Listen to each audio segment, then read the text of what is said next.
നട്ടെല്ല് വളച്ച് അമേരിക്കയുടെ മുന്നിൽ കുമ്പിട്ട് നിൽക്കുന്നവരെ മാത്രം കണ്ട അമേരിക്കക്കാർക്ക് ഇതൊരു പുതിയ കാഴ്ചയാണ്. സാമ്പത്തിക ഉപരോധങ്ങളും രാഷ്ട്രീയ തന്ത്രങ്ങളും നടപ്പിലാക്കി ഇറാനെ വേരോടെ പിഴുതെറിയാമെന്നും ആ രാജ്യത്തിന്റെ ആണവ സ്വപ്നങ്ങളെ ഒരു രാത്രി കൊണ്ട് കരിയിച്ചു കളയാമെന്നും കരുതുന്നുവെങ്കിൽ അതിനെക്കുറിച്ച് നിങ്ങൾ ചിന്തിക്കുക പോലും ചെയ്യരുത്. കാരണം അമേരിക്ക എത്ര തന്നെ തള്ളി താഴെയിട്ടാലും ഉയർത്തെഴുന്നേൽക്കാനുള്ള ശേഷി ഇറാനെ പോലെ മറ്റാർക്കാണുള്ളത്? അമേരിക്ക നൽകുന്ന പിച്ചക്കാശിനു വേണ്ടി നട്ടെല്ല് വളയ്ക്കാൻ പേർഷ്യ തയ്യാറല്ല. അതാണ് ഇറാന്റെ പരമോന്നത നേതാവ് ആവർത്തിച്ചു കൊണ്ടിരിക്കുന്നത്. വിഷയത്തിലേക്ക് വരാം. ഏറ്റവും പുതിയ വാർത്താ റിപ്പോർട്ടുകൾ പ്രകാരം ഇറാന്റെ പരമോന്നത നേതാവ് ആയത്തുള്ള അലി ഖമേനി തങ്ങളുടെ ആണവ പദ്ധതിയെക്കുറിച്ച് അമേരിക്കയുമായി നേരിട്ടുള്ള ചർച്ചകൾ നടത്തില്ലെന്ന് പരസ്യമായി പ്രഖ്യാപിച്ചു കഴിഞ്ഞു. അമേരിക്കയുമായുള്ള ചർച്ചകൾ ഒരു അടഞ്ഞ വഴിയാണെന്നാണ് ഖമേനിയുടെ പ്രസ്താവന. അത്തരം ചർച്ചകളിലൂടെ ഇറാന്റെ ആണവ പ്രവർത്തനങ്ങളും യുറേനിയം സമ്പുഷ്ടീകരണവും നിർത്താൻ നിർബന്ധിക്കാനാണ് അമേരിക്ക ലക്ഷ്യമിടുന്നു എന്നതും അദ്ദേഹം വിശ്വസിക്കുന്നു. ഇതിനെ ഒരു യഥാർത്ഥ ചർച്ചയായിട്ടല്ല, മറിച്ച് ഒരു അടിച്ചേൽപ്പിക്കലായിട്ടാണ് അദ്ദേഹം നോക്കിക്കാണുന്നത്. യുറേനിയം സമ്പുഷ്ടീകരണ പരിപാടി അവസാനിപ്പിക്കാൻ വേണ്ടിയുള്ള സമ്മർദ്ദങ്ങൾക്ക് ഇറാൻ വഴങ്ങില്ലെന്ന് ഖമേനി വ്യക്തമാക്കിയിട്ടുണ്ട്. ഇതൊരു ദേശീയ നേട്ടമാണെന്നും അദ്ദേഹം പറഞ്ഞു. ഉയർന്ന നിലയിൽ യുറേനിയം സമ്പുഷ്ടീകരിക്കുകയാണെങ്കിലും തങ്ങളുടെ ആണവ പരിപാടി സമാധാനപരമായ ആവശ്യങ്ങൾക്ക് വേണ്ടിയാണെന്നും ആണവായുധങ്ങൾ നിർമ്മിക്കാൻ ഉദ്ദേശിക്കുന്നില്ലെന്നും അദ്ദേഹം ആവർത്തിച്ചു. യൂറോപ്യൻ രാജ്യങ്ങളായിട്ടുള്ള ഫ്രാൻസ്, ജർമ്മനി, UK എന്നിവ ഇറാനെ അമേരിക്കയുമായി നേരിട്ടുള്ള ചർച്ചകൾ പുനരാരംഭിക്കാൻ പ്രേരിപ്പിക്കുന്നതിനിടയിലാണ് ഈ പ്രസ്താവന വരുന്നത്. ഒരു നയതന്ത്രപരമായ പരിഹാരം കണ്ടെത്താനായില്ലെങ്കിൽ ഇറാനെതിരെ അന്താരാഷ്ട്ര ഉപരോധങ്ങൾ വീണ്ടും ഏർപ്പെടുത്താനുള്ള സ്നാപ്പ് ബാക്ക് സംവിധാനം ഈ യൂറോപ്യൻ രാജ്യങ്ങൾ ആരംഭിച്ചിട്ടുണ്ട്. ഐക്യരാഷ്ട്രസഭയുടെ പൊതുസമ്മേളനത്തിൽ ഇറാൻ പ്രസിഡന്റ് മസൂദ് പെസസ്കിയാനും വിദേശകാര്യമന്ത്രി അബ്ബാസ് അരാക്ചിയും യൂറോപ്യൻ നയതന്ത്രജ്ഞരുമായി കൂടിക്കാഴ്ച നടത്തുന്ന സമയത്താണ് ഖമേനിയുടെ ഈ പ്രസ്താവന. ഖമേനിയുടെ വിട്ടുവീഴ്ചയില്ലാത്ത നിലപാട് ഇറാൻ പ്രതിനിധികൾക്ക് ചർച്ച ചെയ്യാനുള്ള സാധ്യതകളാണ് ഇപ്പോൾ പരിമിതപ്പെടുത്തിയിരിക്കുന്നത്.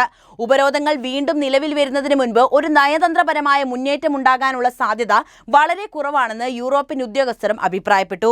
ലോകരാഷ്ട്രീയത്തിൽ അമേരിക്കയെ സൗഹൃദ പങ്കാളിയായിട്ട് വിശ്വസിച്ച് പല രാഷ്ട്രങ്ങളും മുന്നോട്ട് പോയിട്ടുണ്ടെങ്കിലും പിന്നീട് അവർ അനുഭവിച്ച ദോഷഫലങ്ങൾ ചരിത്രം തെളിയിച്ചതാണ്. അതായത് അമേരിക്ക അങ്ങനെയൊന്നും വിശ്വസിക്കാൻ പാടില്ല എന്നതാണ് ചരിത്രം. പ്രത്യേകിച്ച് ഇറാന്റെ അനുഭവം തന്നെ ഇതിന് വലിയ തെളിവാണ്. കാരണം ഒരു സമയത്ത് അമേരിക്ക ഇറാൻ വിശ്വസിച്ചിരുന്നു, പക്ഷേ അമേരിക്ക ചതി കാണിച്ചതോടെയാണ് ഇറാന്റെ മനോഭാവത്തിൽ മാറ്റം വന്നത്.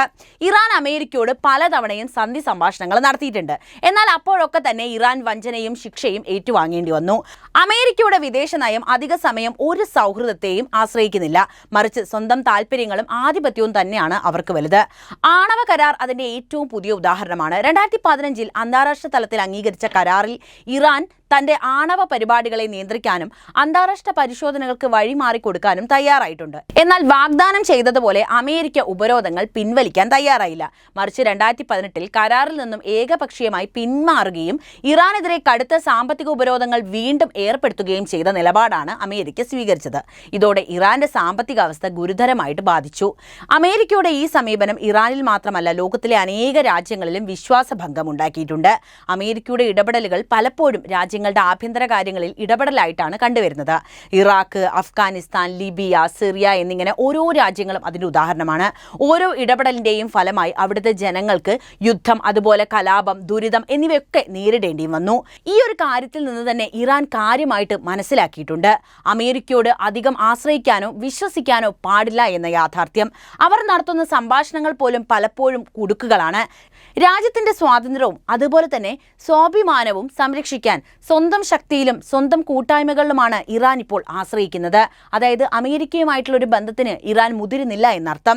അമേരിക്കയുടെ ഇരട്ടത്താപ്പ് നേരത്തെ തന്നെ മനസ്സിലാക്കാൻ കഴിഞ്ഞ ഇറാൻ ഇന്ന് സ്വയം പര്യാപ്തതയുടെ വഴിയിൽ മുന്നേറിക്കൊണ്ടിരിക്കുകയാണ്. സാങ്കേതിക വിദ്യ, പ്രതിരോധം, ഊർജം എന്നീ മേഖലകളിൽ ഇറാൻ മുന്നേറ്റം നടത്തിക്കൊണ്ടേയിരിക്കുന്നു. അത് ഇറാന്റെ പ്രതിരോധ ശേഷിയെ മാത്രമല്ല, അവരുടെ രാഷ്ട്രീയ സന്ദേശത്തെയും വ്യക്തമാക്കുന്നുണ്ട്.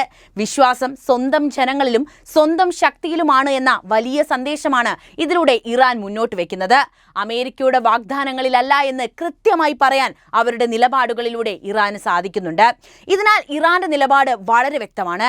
അമേരിക്കയെ ഒരിക്കലും പൂർണ്ണമായും വിശ്വസിക്കരുത്. സുഹൃത്തായി വരുന്നത് പോലെ തോന്നിച്ചാലും അവസാനം അത് പിടിവലി കൊണ്ടുവരുന്ന ഒരു ബന്ധം തന്നെയാണ്. ഇറാന്റെ അനുഭവം ലോകത്തെ മറ്റ് രാജ്യങ്ങൾക്കും ഒരു മുന്നറിയിപ്പ് തന്നെയാണ് നൽകുന്നത്. ശരിക്കും പറഞ്ഞാൽ നമുക്ക് അറിയാവുന്നതാണ്, വലിയ രണ്ട് ശത്രു രാജ്യങ്ങളാണ് അമേരിക്ക അമേരിക്കയും അതുപോലെ ഇറാനും. അമേരിക്ക-ഇറാൻ വൈരാഗ്യത്തിന് പിന്നിൽ പശ്ചിമേഷ്യൻ അധികാരം തുടരാൻ വെമ്പുന്ന അമേരിക്കൻ ശ്രമങ്ങളാണ് കാരണമെന്ന് പറയാതെ വയ്യ. മാത്രവുമല്ല, പശ്ചിമേഷ്യയിൽ അമേരിക്കൻ സ്വാധീനം അരക്കെട്ടുറപ്പിക്കാൻ വേണ്ടി അമേരിക്ക വളർത്തിയെടുത്ത ഇസ്രായേലിന്റെ തോന്നിവാസങ്ങളെ വകവെച്ചു കൊടുക്കാൻ ഇറാൻ തയ്യാറാകാത്തതും ഇറാൻ അമേരിക്ക വൈരാഗ്യം വർദ്ധിപ്പിക്കുന്ന പ്രധാനപ്പെട്ട ഘടകമാണ്. അമേരിക്കയുടെ വിദേശ നയം പ്രത്യേകിച്ച് പശ്ചിമേഷ്യയിൽ എന്നും സ്വാധീനാധികാരം നിലനിർത്താനുള്ള ശ്രമങ്ങളാൽ അടയാളപ്പെടുത്തവയാണ്. ഇറാനുമായി അമേരിക്കയ്ക്ക് ഉണ്ടാകുന്ന വൈരാഗ്യത്തിന്റെ പ്രധാന കാരണവും ഇത് തന്നെയാണ്. പശ്ചിമേഷ്യ ലോകത്തിലെ ഏറ്റവും പ്രധാനപ്പെട്ട തന്ത്രപ്രാധാന്യമുള്ള പ്രദേശങ്ങളിൽ ഒന്നാണ്. എണ്ണയും പ്രകൃതിവാതകവും ഉൾപ്പെടെയുള്ള സമൃദ്ധമായ പ്രകൃതി വിഭവങ്ങൾ, ഭൂമിശാസ്ത്രപരമായ സ്ഥാനത്തിന്റെ മൂല്യം, കടൽ ഗതാഗത പാതകൾ ഇവയെല്ലാം അമേരിക്കയെ ഈ മേഖലയിൽ ഇടപെടാൻ നിർബന്ധിതമാക്കുന്നു. എന്നാൽ ഇറാൻ തന്റെ സ്വാധീനം ഉറപ്പിക്കാനും സ്വാതന്ത്ര്യം കാത്തുസൂക്ഷിക്കാനും ശ്രമിക്കുമ്പോൾ അത് അമേരിക്കൻ താൽപ്പര്യങ്ങൾക്ക് നേരിട്ട് വെല്ലുവിളിയാകുകയാണ്. മാത്രവുമല്ല, പശ്ചിമേഷ്യയിൽ അമേരിക്കൻ സ്വാധീനം അരക്കെട്ടുറപ്പിക്കാൻ വേണ്ടി അമേരിക്ക വളർത്തിയെടുത്ത തോന്നിവാസം തന്നെയാണ് ഇസ്രായേൽ. ഇസ്രായേലിന്റെ സൈനിക ശക്തിയെ ആശ്രയിച്ചാണ് അമേരിക്ക തന്റെ തന്ത്രങ്ങളൊക്കെ നടപ്പിലാക്കുന്നത്. എന്നാൽ ഈ നിലപാടുകൾ ഇറാൻ ഒരിക്കലും അംഗീകരിച്ചു തരത്തുമില്ല. ഫലസ്തീൻ വിഷയത്തിൽ ഇറാൻ എടുത്ത ഉറച്ച നിലപാട് ഇസ്രായേലിന്റെ അധിനിവേശത്തെ വെല്ലുവിളിക്കുന്ന ഇറാന്റെ രാഷ്ട്രീയ സന്ദേശമാണ്. ഇവയൊക്കെ അമേരിക്കയെ പ്രകോപിപ്പിക്കുന്ന പ്രധാനപ്പെട്ട ഘടകങ്ങളും. ഇറാൻ സ്വാതന്ത്ര്യവും സ്വാഭിമാനവും മുൻനിർത്തി അമേരിക്കയുടെ സമ്മർദ്ദങ്ങൾക്ക് വഴങ്ങാൻ തയ്യാറായിട്ടില്ല. ഇറാൻ അമേരിക്കൻ ഉപരോധങ്ങൾക്കും ഭീഷണികൾക്കും കീഴടങ്ങാതെ സ്വന്തം പ്രതിരോധശേഷിയും സാമ്പത്തിക ആത്മവിശ്വാസവും വളർത്തുന്നു. ഇതുമൂലം അമേരിക്ക ഇറാനെ ശത്രു രാഷ്ട്രമെന്ന് മുദ്രകുത്തുകയും അന്താരാഷ്ട്ര വേദികളിൽ ഇറാനെ ഒറ്റപ്പെടുത്താൻ ശ്രമിക്കുകയും ചെയ്യുന്നുണ്ട്. അതായത്, അമേരിക്കയുടെ ഇറാൻ വൈരാഗ്യത്തിന് പിന്നിൽ ജനാധിപത്യം അല്ലെങ്കിൽ ആണവ സുരക്ഷ എന്ന വ്യാജവാദങ്ങൾ ഒന്നുമില്ല. യഥാർത്ഥ കാരണം പശ്ചിമേഷ്യയിൽ തന്റെ ആധിപത്യം നിലനിർത്താനുള്ള അമേരിക്കയുടെ ആർത്തി തന്നെയാണ്. ഇറാൻ അമേരിക്കയുടെ ചൊൽപ്പടിക്ക് നിൽക്കാതെ ഇസ്രായേലിന്റെ തോന്നിവാസങ്ങൾക്ക് മുൻപിൽ വഴങ്ങാതെ നിലകൊള്ളുന്ന ഏക ശക്തിയുമാണ്. ഇതിനാലാണ് ഇറാനെതിരെ അമേരിക്ക തുടർച്ചയായി ശത്രുത പാലിക്കുന്നത്. ലോകത്തിന് ഇറാന്റെ സന്ദേശവും വ്യക്തമാണ്. സ്വാതന്ത്ര്യവും നീതിയും വിട്ടുകൊടുക്കാതെ അധിനിവേശത്തോടും ആധിപത്യത്തോടും ധീരമായി ചെറുത്തു നിൽക്കുക എന്ന വലിയ സന്ദേശമാണ് ഇറാൻ നൽകുന്നത്. അമേരിക്കയും ഇറാനും തമ്മിലുള്ള ബന്ധം ഇന്നത്തെ പോലെ കടുത്ത വൈരാഗ്യത്തിലേക്ക് വഴിമാറിയത് 20-ാം നൂറ്റാണ്ടിന്റെ മധ്യകാലഘട്ടത്തിലാണ്. അതുവരെ അവർ നല്ല സുഹൃത്തുക്കളായിരുന്നു. രണ്ടാം ലോക മഹായുദ്ധത്തിന് ശേഷമുള്ള കാലത്ത് ഇറാനിലെ എണ്ണ വിഭവങ്ങൾ പിടിച്ചെടുക്കാൻ അമേരിക്കയും ബ്രിട്ടനും ശക്തമായി ഇടപെട്ട കാലഘട്ടം കൂടിയാണത്. 1953 ഇറാനിലെ ജനാധിപത്യമായി തെരഞ്ഞെടുക്കപ്പെട്ട പ്രധാനമന്ത്രി മൊഹമ്മദ് മൊസദ്ദിഖ് എണ്ണ വ്യവസായം ദേശസാൽക്കരിച്ചതോടെ പാശ്ചാത്യ ശക്തികൾ പ്രകോപിതരായി. CIA-യുടെ നേതൃത്വത്തിലുള്ള ഗൂഢാലോചന, അതായത് ഓപ്പറേഷൻ അജക്സ് മുഖേന മൊസദ്ദിഖിനെ അധികാരത്തിൽ നിന്ന് പുറത്താക്കി. അമേരിക്കയുടെ സ്വാധീനത്തിലുള്ള ഷാ മുഹമ്മദ് റെയ്സ പഹൽവിയെ അധികാരത്തിലും എത്തിച്ചു. ഈ സംഭവം ഇറാന്റെ രാഷ്ട്രീയ ഭാവിയെ മാത്രമല്ല അമേരിക്കയോടുള്ള ഇറാനികളുടെ വിശ്വാസവും പൂർണ്ണമായും തകർത്തു കളഞ്ഞു. 1979 ഇറാൻ ഇസ്ലാമിക വിപ്ലവം അമേരിക്ക-ഇറാൻ ബന്ധത്തിൽ നിർണായക വഴിത്തിരിവായിരുന്നു.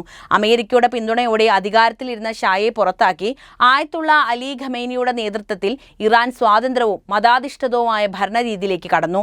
അതോടൊപ്പം അമേരിക്കൻ സ്ഥാനപതിയെ പിടിച്ചടക്കി നടന്ന ഹോസ്റ്റേജ് ക്രൈസിസ് ഇരു രാജ്യങ്ങളും തമ്മിലുള്ള വൈരാഗ്യം അന്താരാഷ്ട്ര തലത്തിൽ ഉറപ്പിച്ചു. ഇസ്ലാമിക വിപ്ലവത്തിന് ശേഷം അമേരിക്ക ഇറാനെ സ്ഥിരമായി പ്രതികൂല ശക്തിയായിട്ടാണ് ചിത്രീകരിച്ചത്. ഇറാന്റെ ആണവ പരിപാടികൾ, ലെബനിലെ ഹിസ്ബുള്ള, ഫലസ്തീനിലെ ഹമാസ്, യമനിലെ ഹൂത്തി എന്നീ ഗ്രൂപ്പുകൾക്ക് ഇറാൻ നൽകുന്ന പിന്തുണ ഇവയെല്ലാം അമേരിക്കയ്ക്ക് വലിയ വെല്ലുവിളിയായി. 2015 ഒപ്പുവെച്ച ആണവ കരാർ വഴി അമേരിക്കയും ഇറാനും തമ്മിൽ ബന്ധത്തിൽ നേരിയ മെച്ചപ്പെടുത്തൽ ഉണ്ടായെങ്കിലും 2018 ഡൊണാൾഡ് ട്രംപ് ഏകപക്ഷീയമായി കരാറിൽ നിന്ന് പിന്മാറി. ഇതോടെ കടുത്ത സാമ്പത്തിക ഉപരോധങ്ങൾ ഇറാനെതിരെ വീണ്ടും നടപ്പാക്കി തുടങ്ങി. ഇന്നത്തെ പശ്ചിമേഷ്യൻ രാഷ്ട്രീയത്തിൽ അമേരിക്ക-ഇറാൻ ശത്രുതയ്ക്ക് വലിയ സ്ഥാനമുണ്ട്. ഇസ്രായേലിന്റെ സുരക്ഷയാണ് അതിൽ പ്രധാനപ്പെട്ടത്. അതായത്, അമേരിക്ക ഇസ്രായേലിന്റെ നിലനിൽപ്പിനെയും സൈനിക ആധിപത്യത്തെയും ഉറപ്പാക്കുകയാണ് ചെയ്യുന്നത്. എന്നാൽ ഇറാൻ ഫലസ്തീനിന് പിന്തുണ നൽകി ഇസ്രായേലിന്റെ അധിനിവേശത്തോട് തുറന്ന വെല്ലുവിളിയും ഉയർത്തുന്നു. അടുത്തത് എണ്ണയും ഊർജ്ജവും ഒക്കെ തന്നെയാണ്. ഹോർമുസ് കടലിടുക്കിലൂടെ ലോകത്തിന്റെ വലിയൊരു വിഹിതം എണ്ണ കയറ്റുമതി ഇപ്പോൾ ചെയ്യപ്പെടുന്നുണ്ട്. ഇറാന്റെ ഭൗമ സാഹചര്യപരമായ നിയന്ത്രണം അമേരിക്കയ്ക്ക് വലിയ തലവേദനയാണ്. ഇറാഖ്, സിറിയ, ലെബനൻ, യമൻ എന്നിവിടങ്ങളിൽ ഇറാന്റെ സ്വാധീനം വർദ്ധിക്കുന്നത് അമേരിക്കൻ, സൗദി, ഇസ്രായേൽ കൂട്ടുകെട്ടിന് നിയന്ത്രണ പദ്ധതികളെ തകിടം മറിക്കുന്നുണ്ട്.